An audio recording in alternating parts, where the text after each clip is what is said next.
Ya nggak usah pilotnya, semua orang di pesawat itu udah nggak sadarkan diri kan? Helios 522, do you read? Dan setelah kejadian inilah, baru tuh akhirnya pihak Boeing kita bahas satu kecelakaan pesawat yang aneh banget. Kecelakaan yang nggak disebabkan sama faktor cuaca atau kegagalan mesin. Jadi si pesawatnya ini tuh nggak ada masalah apa-apa. Tapi semua penumpang dan awaknya pada nggak sadarkan diri. Sampai pesawatnya tuh terbang sendiri. Makanya sampai sekarang kejadian ini dikenal juga dengan nama penerbangan hantu. Waduh. Waduh. Ya hajar lah ya. Kayaknya kita juga belum pernah kan bahas kecelakaan misterius begini. Sekali-sekali lah jadi. Jadi yaudah kalau gitu, langsung aja kita bahas penerbangan Helios 522. Penerbangan misterius yang isinya tuh orang-orang yang udah meninggal. Di Learning by Googling. Oke, sebelum kita bahas lebih detail tentang kronologinya, gimana peristiwa Helios 522 ini bisa terjadi, kita bahas dulu nih tentang maskapainya, Helios Airways. Jadi, Helios Airways ini adalah maskapai penerbangan di Siprus yang terkenal punya range harga yang cukup murah. Maskapai ini sendiri didirikannya tuh di tahun 1998. Dengan tujuan penerbangan dari Siprus ke negara-negara di Eropa dan Afrika Utara. Dan Helios Airways ini juga jadi maskapai penerbangan swasta independen pertama di negara itu, di Siprus. Nah, karena biayanya murah, jadi banyak banget nih orang yang pakai Helios Airways buat pergi ke luar negeri. Dan karena laku banget, kalau menurut Simple Flying, di tahun 2004, Helios Airways ini sampai minjem dana dari Dutch Structured Finance, perusahaan penyedia jasa pinjaman untuk industri. Minjem dana buat apa? Buat nyewa satu pesawat bertipe Boeing 737-300. Buat nambah armadanya. Dan pesawat inilah yang nantinya bakal ngalamin tragedi ini. Helios Flight 522 was one of the worst air disasters in recent European history. But what the air crash investigators uncovered would only add to the confusion and mystery surrounding this accident. Nah itu, sedikit background tentang maskapainya. Sekarang kita bahas kronologi kejadiannya. Jadi menurut Airport Spotting, di tanggal 14 Agustus 2005, jam 1 dini hari waktu setempat, waktu itu pesawat Boeing 737-300-nya Helios Airways tadi tuh baru nyampe di Larnaca, Siprus. Dari London. Dan namanya pesawat, kalau udah landing, pasti kan bakal dicek ya segala macamnya sama kru pesawatnya. Nah, waktu pengecekan ini, si kru pesawat tuh nemuin kalau segel di salah satu pintu pesawat tuh beku. Terus selain pintu yang beku, kru pesawat juga ngelaporin kalau mereka ngedenger ada suara-suara aneh dari bagian belakang pesawat. Dan hal-hal kayak gini tuh ternyata bukan pertama kalinya terjadi di pesawat Helios ini. Kru pesawat ini ternyata emang sering dapat keluhan dari penumpang soal suhu dingin di dalam kabin. Dan dalam 3 bulan terakhir aja, pesawat ini sampai udah diservis sebanyak 7 kali karena alasan yang sama. Karena alasan suhu yang terlalu dingin. Kenapa bisa jadi dingin? Kita bayangin dulu nih, biasanya kan makin kita ada di tempat yang tinggi, misalnya kayak gunung aja, itu suhunya kan pasti juga makin dingin ya. Dan ini bisa begini, itu tuh karena suhu di atmosfer yang emang beda-beda. Atau biar lebih jelasnya kita sambil lihat gambar ini deh. Kelihatan tuh ya dari garis yang warna biru, makin tinggi suhunya tuh makin minus. Nah, pesawat sendiri normalnya tuh bisa terbang sampai ketinggian 10 km.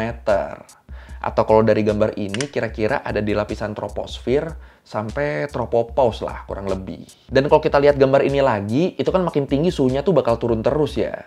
Sampai hampir minus 60 derajat Celcius.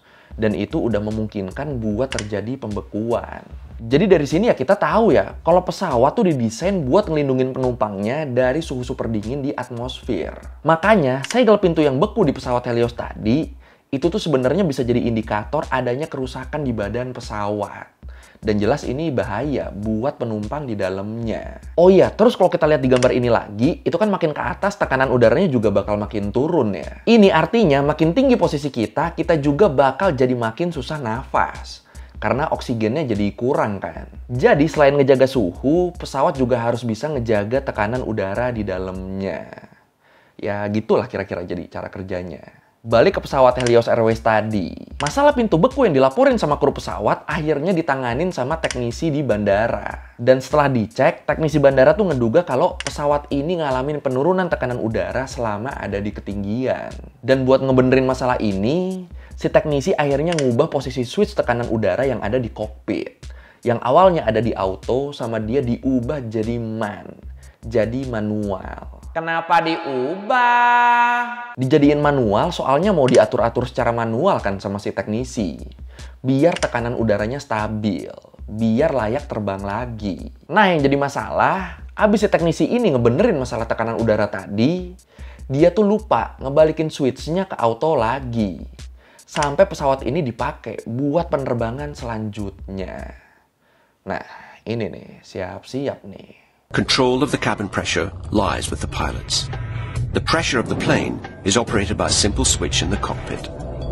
It's usually set to automatic, but it can be operated manually. Paginya, pesawat Boeing 737-300 milik Helios Airways ini dijadwalin buat take off jam 9 waktu setempat dengan kode penerbangan 522.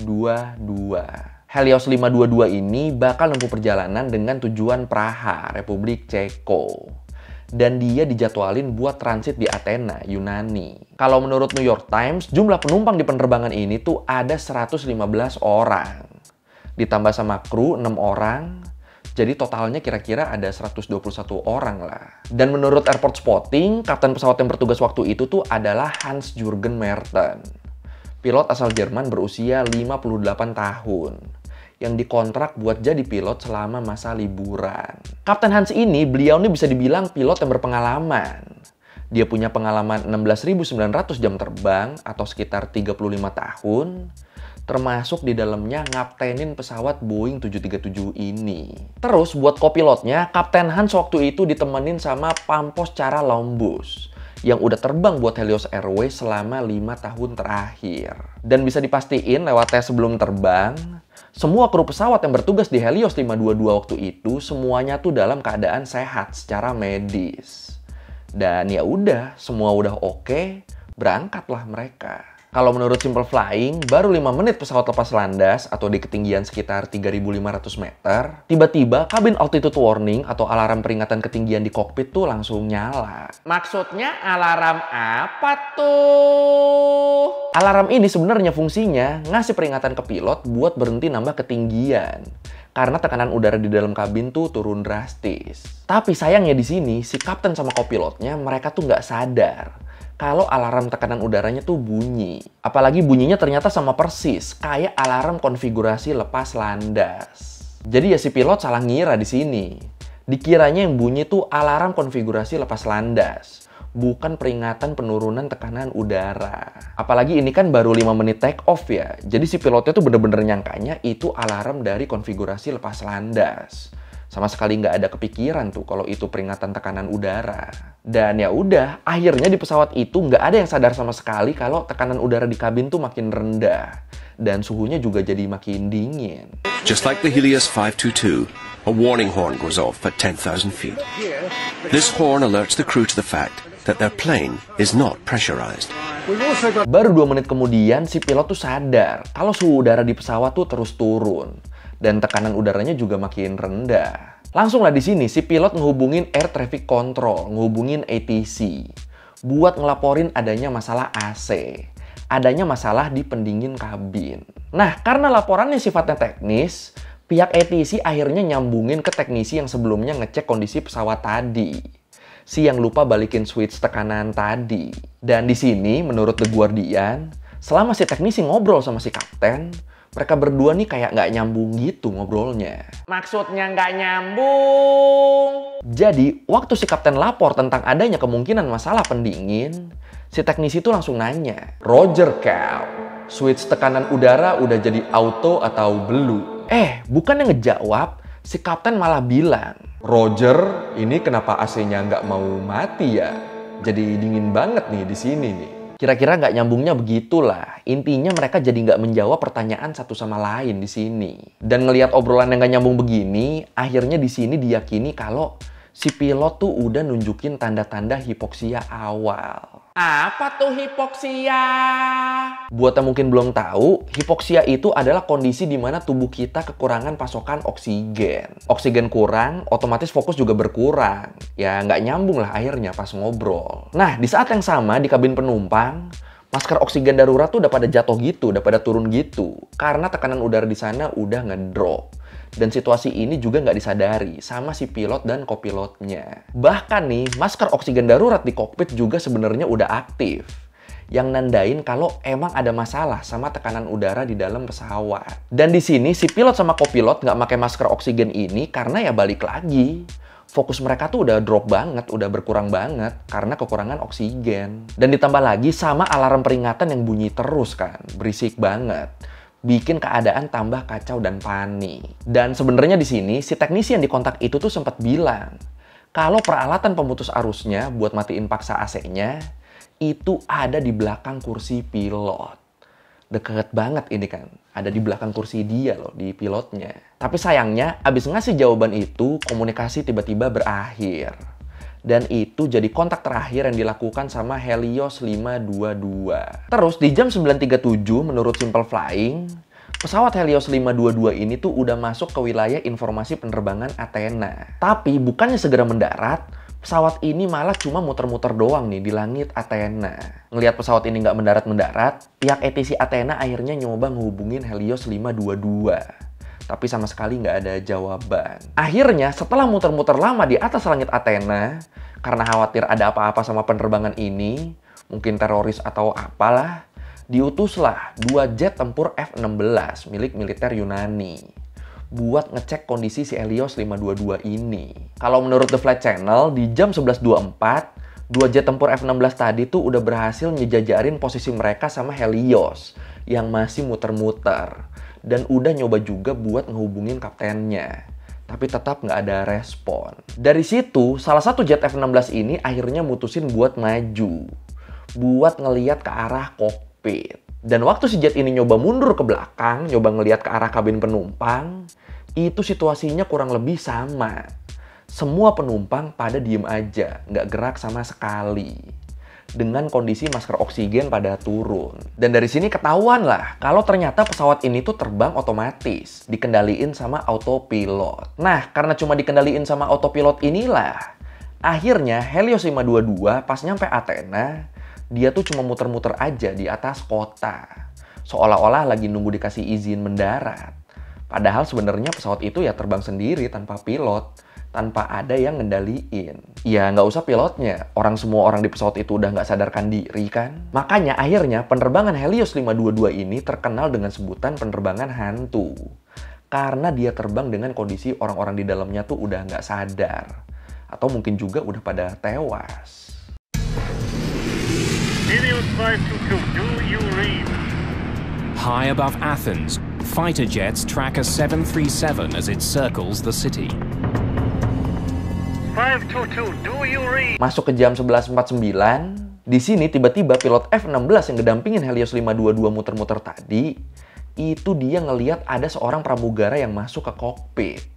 Pramugara yang akhirnya diketahui bernama Andreas Prodromou. Kok dia nggak pingsan? Sebenarnya dia sempat pingsan, tapi terus kebangun. Dan disebut dia bisa kebangun tuh karena dia nyadar kalau ada yang nggak beres sama tekanan udara di dalam pesawat. Dan abis sadar, dia berhasil pakai masker oksigen khusus awak duluan. Sebelum ikutan nggak sadarkan diri kayak yang lain. Nah ternyata sebenarnya Andreas Prodromou ini dia ini sedikit banyak tahu soal penerbangan. Karena dia punya lisensi pilot. Dan dia juga pernah nerbangin beberapa pesawat non-komersil. Tapi tetap pesawat komersil sekelas Boeing 737-300 kayak Helios 522 ini kan, ini jelas punya sistem yang beda dan tentu aja jauh lebih kompleks. Jadinya ya walaupun dia udah ada di kokpit, tetap nggak banyak yang bisa dia lakuin di situ. Dan yang bikin makin tegang di sini, kapasitas tangki bahan bakar pesawatnya tuh cuma cukup buat penerbangan 3 jam doang. Dan karena pesawat ini udah muter cukup lama di langit Athena, jadinya ya nggak lama lagi bakal habis itu bahan bakarnya. Ngerinya di sini ini pesawat nggak sempat diselamatin, ntar malah jatuh di kota lagi kan. Makin banyak korbannya ntar. Then the pilot sees someone moving in the cockpit. Athena Control, there is one person moving in the cockpit of Helios 522. Repeat, there is one person inside the cockpit. Nah, disinilah nih yang bikin apa ya? Bikin terharu lah bisa dibilang. Jadi, waktu orang-orang makin khawatir Helios 522 ini bakal jatuh di tengah kota, tiba-tiba pesawat ini nih mulai berubah arah. Mulai belok ke arah yang berbeda. Langsung disusul lah di sini sama F-16 yang ngedampingin tadi. Dan pas dicek, mereka ngeliat kalau Andreas tuh lagi duduk di kokpit. Ternyata dia yang ngebelokin pesawat sambil nurunin kendali pesawat dan bikin ketinggian pesawatnya tuh turun terus. Dan di sini sambil pesawatnya turun terus, para pilot F-16 ini juga ngedenger kayak suara racauan gak jelas gitu dari kokpit. Dari situlah mereka sadar kalau Andreas ini sengaja ngebelokin pesawat biar ngejauh dari Athena yang padat penduduk. Iya, Andreas sengaja ngarahin pesawat Helios 522 ke tempat yang kosong. Ngarahin ke daratan yang kosong tanpa pemukiman. Dan akhirnya di jam 12.04 siang, Helios 522 jatuh di perbukitan Grammatiko di Yunani. Disaksikan langsung sama dua pilot F-16 tadi. Dan akhirnya di kejadian ini nggak ada satupun orang di pesawat itu yang selamat. Terus kalau menurut Akrifos Solakis, Kepala Komite Keselamatan Penerbangan Yunani, dia bilang Helios 522 ini jadi kecelakaan paling buruk yang pernah terjadi di sana. Dan beberapa tahun abis kecelakaan itu, The Hellenic Air Accident Investigation and Aviation Safety Board ngeluarin hasil investigasi dan nyatain kalau penyebab dari kecelakaan ini adalah karena pilot lalai ngubah switch tekanan udara ke auto. Dan dia juga dianggap lalai karena nggak sadar kalau alarm peringatan ketinggiannya tuh nyala. Dan di sini ternyata nggak semuanya setuju sama kesimpulan pilot yang lalai ini. Dan jadi perdebatan lah gara-gara ini. Kenapa debat? Karena kalau lo ingat, suara alarm peringatan tekanan udara kan bunyinya tuh sama. Kayak alarm konfigurasi lepas landas. Jadi ya pilot bakal susah ngebedainnya. Pilot yang nggak lalai juga bakal susah ngebedainnya. Apalagi ternyata kecelakaan yang terjadi karena salah ngertiin alarm di Boeing 737 ini bukan pertama kalinya terjadi. Disebut seenggaknya waktu itu udah ada 10 laporan salah pengertian alarm yang pernah dilaporin. Tapi entah kenapa Boeing waktu itu tetap nggak ngeganti bunyi alarmnya. Dan akhirnya di kejadian ini, pihak Helios Airways, Boeing, dan teknisi lapangan yang bertugas tuh mereka dapat hukuman atas kecelakaan pesawat ini. Gara-gara hukuman ini, maskapai Helios Airways akhirnya ditutup di tahun 2006. Dan setelah kejadian inilah, baru tuh akhirnya pihak Boeing ngubah posisi lampu indikator dan switch tekanan udara di pesawat Boeing 737 ke tempat yang lebih mudah dilihat sama mata pilot. Biar pilotnya bisa ngebedain kan, mana yang alarm lepas landas, mana yang alarm tekanan udara. Ya semoga nggak ada lagi ya kejadian-kejadian kayak gini ke depannya. Amin, amin, amin, amin. Most of the 121 victims are from Cyprus. The small island nation declares 3 days of mourning following the crash. Oke, sekian Unbagging kali ini tentang penerbangan Helios 522 yang disebut-sebut sebagai penerbangan hantu. Dan sebenarnya nih khusus buat yang nonton sampai akhir nih, kalau lu ngerasa suara gua agak beda dari biasanya, itu benar. Karena suara gue sebenarnya lagi hilang anjir. Nggak tahu kenapa jadi begini. Tadi pas suara koi abu-abu juga susah banget sumpah keluar gila. Udah nggak bisa gue. Kenapa? Tuh udah nggak bisa. Kenapa gitu? Aduh, hilang suaranya udah hilang gila. Aduh. Jadi ya mohon doanya aja semoga di next video suara gue udah bener lagi nih ya. Makanya kalau lu ngerasa gue ngomongnya lebih lambat dari biasanya ya itu gara-gara ini. Kalau ngomong cepet nggak, nah jadi gini suaranya. Kalau ngomong kalau ngomong cepet jadi agak dilambatin biar begini suaranya. Ya udah, kalau lu mau revisi gue udah salah atau lu mau nanya atau lu mau nambahin yang ada di video, bisa lu tulis di komen, kita diskusi kayak biasa. Sekali lagi thank you udah nonton, jangan lupa like, comment, subscribe. Bye. Terakhir majas itu semua usah halusan.